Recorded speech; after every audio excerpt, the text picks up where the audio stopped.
بسم اللہ الرحمن الرحیم۔ رات کے اسلام آباد میں ایسا کیا ہوا کہ پاکستان تحریک انصاف کا جو احتجاج تھا، جو انہوں نے ڈی چوک پر کنٹرول کیا ہوا تھا، وہ ختم ہو گیا۔ آئیے آپ کو اس کی تفصیلات سے آگاہ کرتے ہیں۔ رات گئے کچھ ایسا ہوا جس کی کوئی پیش گوئی نہیں کر سکتا تھا۔ یہ یقین نہیں کیا جا رہا تھا کہ براہ راست گولیاں چلائی جا سکتی ہیں اور لوگوں پر گولیاں چلائی جائیں گی۔ سب کو یقین تھا ایسا نہیں ہوگا، یعنی سب کو معلوم تھا کہ آنسو گیس کی شیلنگ ہو سکتی ہے، گرفتاریاں ہو سکتی ہیں، تشدد ہو سکتا ہے، لاٹھی چارج ہو سکتا ہے، واٹر کینن کا استعمال ہو سکتا ہے اور مرچوں والے پانی کا چھڑکاؤ بھی ہو سکتا ہے۔ سب کو ان چیزوں کا اندازہ تھا، لیکن کسی کو یہ نہیں معلوم تھا کہ اصلی گولیاں چلیں گی۔ بقول سینئر صحافی عمران ریاض خان، بہت سے لوگ عجیب و غریب باتیں کر رہے ہیں کہ یہ احتجاج کال آف نہیں ہونا چاہیے تھا، ہم وہاں رکتے اور ان کا مقابلہ کرتے۔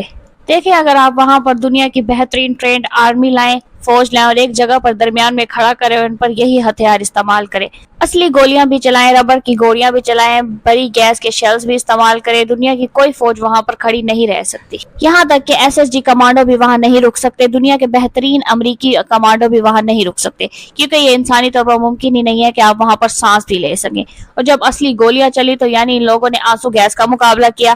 پاکستان تحریک انصاف کے کارکنوں نے پاکستان کی تحریک کی بدترین آنسو گیس کا مقابلہ کیا، انہوں نے لاٹھیوں کا مقابلہ کیا، ربڑ کی گولیاں نہیں چلی بلکہ بار بار اصلی گولیاں چلی، پھر بھی وہ نہیں ہٹے۔ لیکن جب اندھا دھند فائرنگ ہوئی اور بہت سے لوگوں کو گولیاں لگی، یہاں پر ہمارے پاس صرف ایک ہسپتال کا ڈیٹا آیا ہے، ابھی کسی اور ہسپتال کا ڈیٹا موجود نہیں ہے۔ یہ پولی کلینک اسپتال کا ڈیٹا ہے اور اس کے مطابق 28 افراد کو گولیوں کے زخم آئے ہیں۔ پاکستان تحریک انصاف نے بتایا کہ ان کے 8 افراد جاں بحق ہو گئے ہیں۔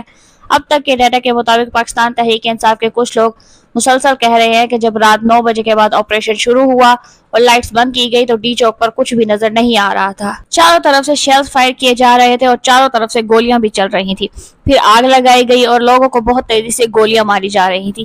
تحریک انصاف کے بہت سے کارکن لاپتہ ہیں، جن کے بارے میں کہا جا رہا ہے کہ شاید وہ دنیا میں موجود نہیں ہے یا وہ اس صحنہ کا حصہ بن چکے ہیں۔ پہلے وزیر داخلہ نے اس حوالے سے وارننگ دی تھی۔ وزیر داخلہ نے پہلے کہا تھا کہ گولی چلے گی اور سب کچھ 5 منٹ میں ختم ہو جائے گا۔ پھر وزیر طلال نے بھی گولی چلانے کی دھمکی دی، طاقت کے استعمال کی دھمکیاں وزیر دفاع نے براہ راست دی اور اس کے بعد ہم نے دیکھا کہ وہاں فائرنگ ہوئی اور لوگوں کو ہسپتال لے جایا گیا۔ حکومت نے کئی دنوں تک یہ بیانیہ بنایا کہ وہاں پر مضبوط لوگ موجود تھے، لیکن ایک بھی پولیس والا یا کوئی بھی پیراملٹری فورس کا فرد گولی کا نشانہ نہیں بنا۔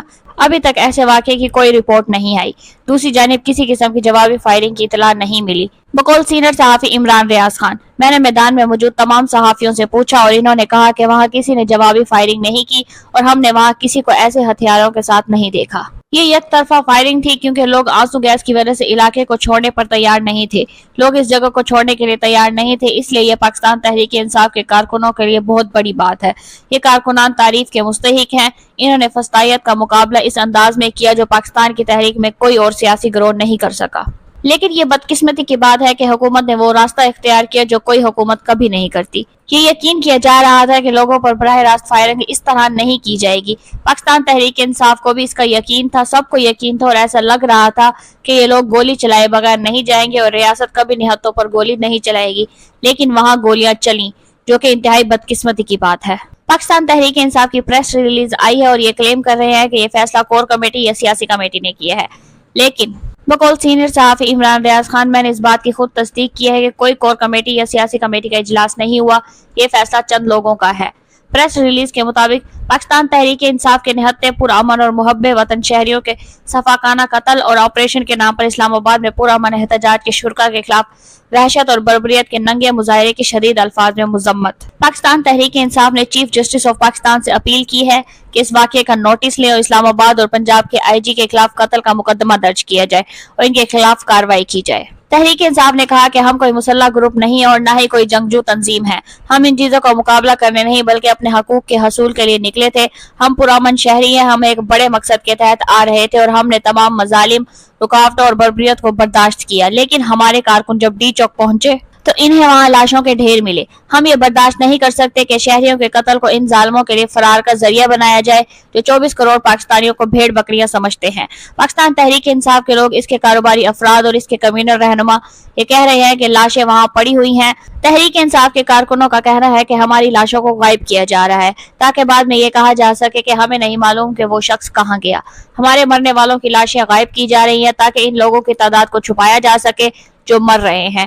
یہ طریقے اختیار کیے جا رہے ہیں۔ تحریک انصاف کے لوگوں نے دعویٰ کیا ہے کہ جو لوگ اس وقت انصاف کے راستے کا اعلان کر رہے ہیں وہ کہہ رہے ہیں کہ عوام کی خواہشات اور ارادوں کو مد نظر رکھتے ہوئے ہم اس وقت امن و خوشحالی کا اعلان کرتے ہیں اور ابھی کے لیے اس احتجاج کو روکتے ہیں۔ اس کے علاوہ میڈیا نے غلط چیزیں پھیلائیں کہ بشرا بی بی وہاں سے جا چکی ہیں یا علی امین گنڈا پور وہاں سے چلے گئے ہیں۔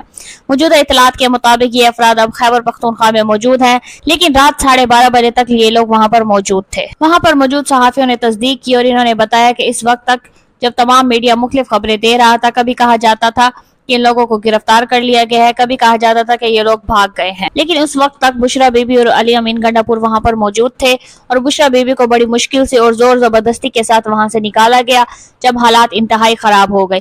مکمل اندھیرا چھا گیا اور چاروں طرف سے گولیاں چل رہی تھی، لوگ زخمی ہو رہے تھے، لاشیں گر رہی تھی اور زخمیوں کو لے جانے کے لیے بڑی تعداد میں ایمبولینسز بھیجی جا رہی تھی۔ یہ ایک بڑی بربریت کا منظر تھا۔ آپریشن کے بعد بھی ریاست کا رویہ ایسا تھا جیسے لوگوں کے جذبات کا مذاق اڑایا جا رہا ہو۔ ہم نے پہلے ایسے منظر کبھی نہیں دیکھا۔ ہم نے ماڈل ٹاؤن کا واقعہ بھی دیکھا ہوا ہے، لیکن اسلام آباد ڈی چوک میں یہ سب سے بڑا سانحہ ہے۔ انصاف کے راستے کی پریس ریلیز میں کہا گیا کہ اس واقعے کو ختم کر دینا چاہیے تھا، یہ اسے ہونا ہی نہیں چاہیے تھا۔